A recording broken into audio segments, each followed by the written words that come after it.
Hello everyone and welcome. My name is Roberto Corona. I'm an Italian anthroposopher and astrologer, and in this video we're going to talk about the new moon in Leo taking place on August 16.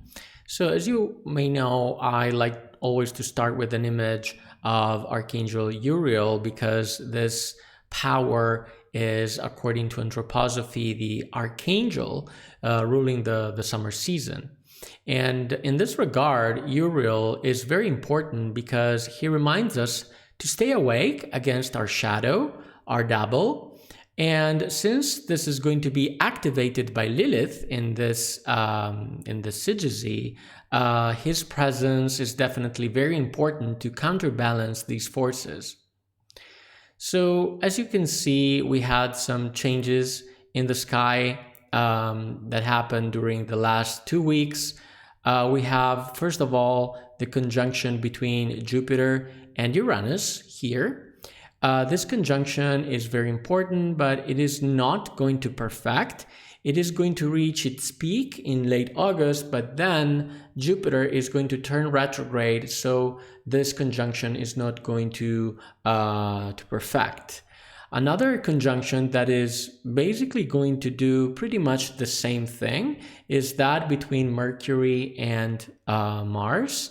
So if you watched my video about Mercury retrograde in Virgo, you can definitely connect this conjunction to this process. So you can watch my video about Mercury retrograde in Virgo, but basically this conjunction is not going to perfect as well because Mercury is going to stop and turning retrograde on August 23. And this is why this conjunction is not going to happen, at least completely again. So 2 out of 3.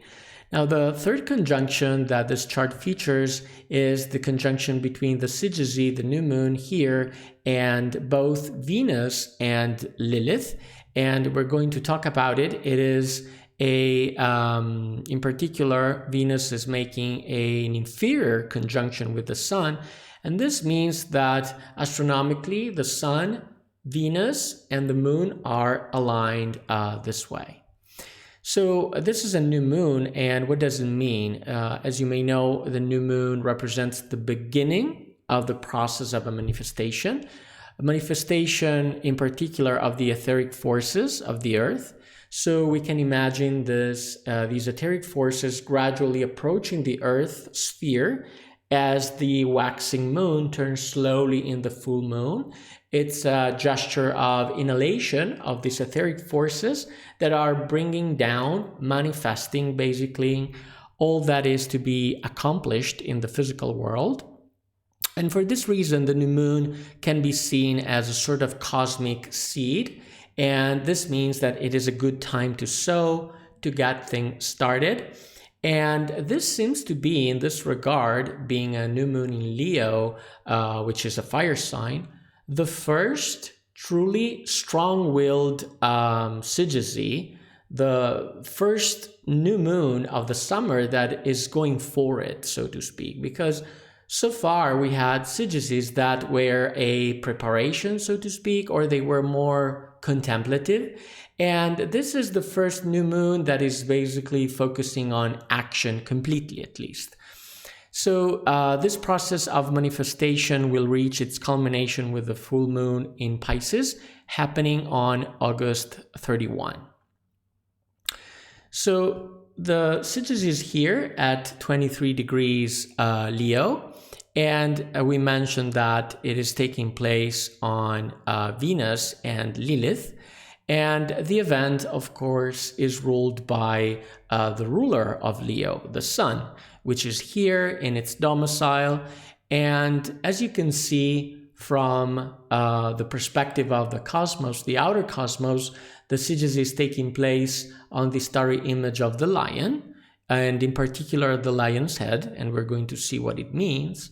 And the main aspect, apart the conjunction with Venus, is definitely this red line that you see here. This is a square with planet Uranus at 23 degrees Taurus.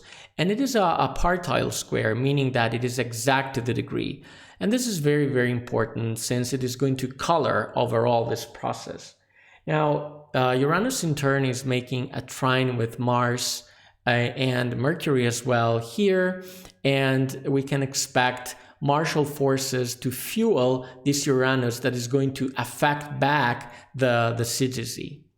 So this lunation is mainly influenced by Venus and Lilith and Uranus, and in particular Uranus is a sort of collector of the various astral contributions that are going to affect the sygyzy.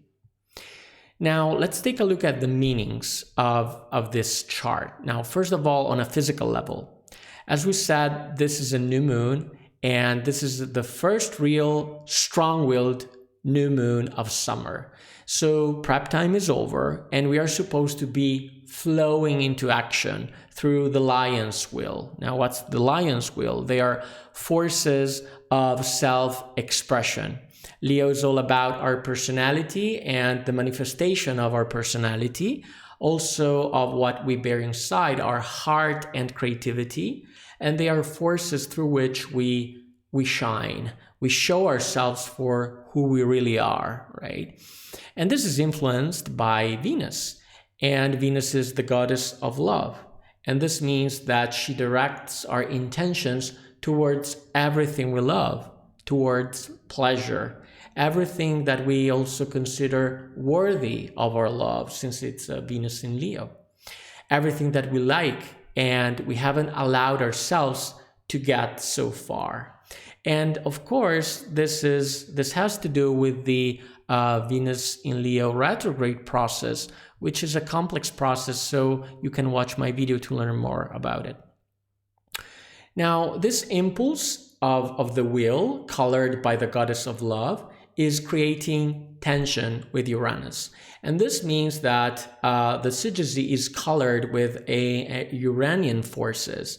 And as we know, Uranus is all about things that happen out of the blue, suddenly. So we might be changing direction suddenly, also reclaiming our sense of freedom. And this is because Uranus is the planet of freedom itself, right?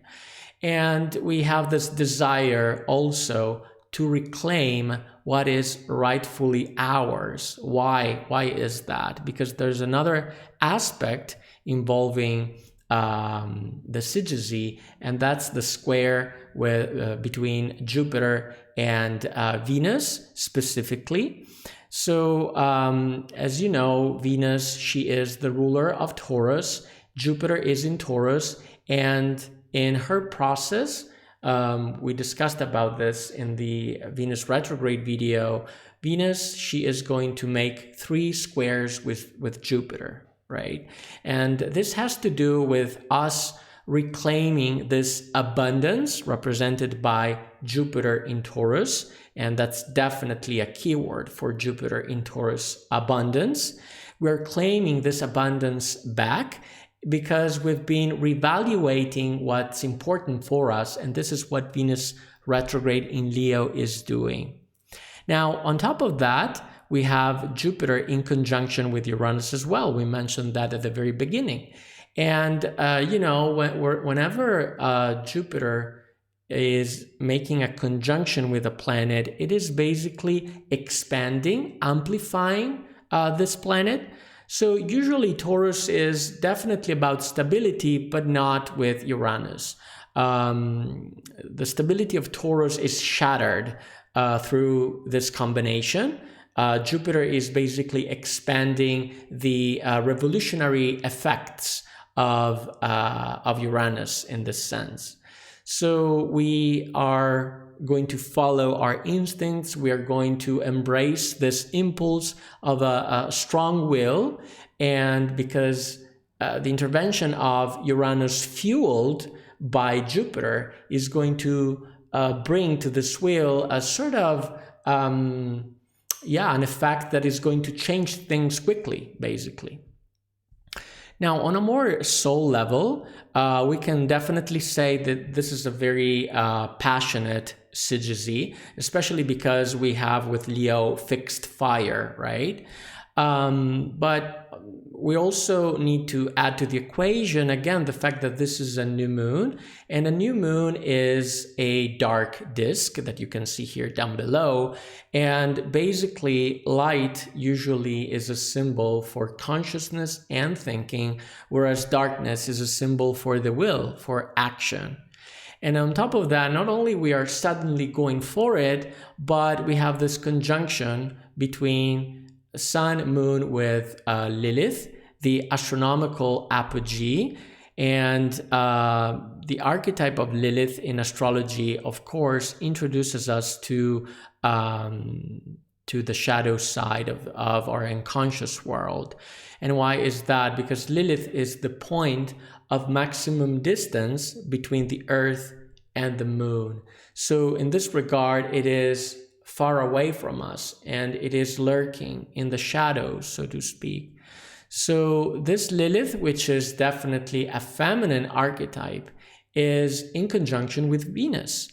And this means that we're going to confront shadow aspects related to the feminine. So be careful not to dare too much, because powerful shadows are going to be released. And in particular, we saw them with Venus retrograde. They are shadows linked to definitely feelings, sexual distortions on the one hand. On the other, we have the gold, the luxury of Leo, so money. In a nutshell, sex, power, and money, these are the shadows that I can see rising here. And this is why in the introduction I mentioned Archangel Uriel, and why Uriel is definitely helping us, because it awakens the forces of the eye towards the shadows so we can process them. So on a more spiritual level, as I mentioned, the image of the lion's head here is activated, and we have in particular from astrosophy, the constellation of Leo connected to the development of heart forces inspired by the angelic world. So I am specifically referring to the angels, definitely our guardian angel. So let's remember that if on one side we have the shadow aspect, right? Because the shadow exists on the one hand. On the other, we also have a superconscious, luminous aspect, and this is our angel.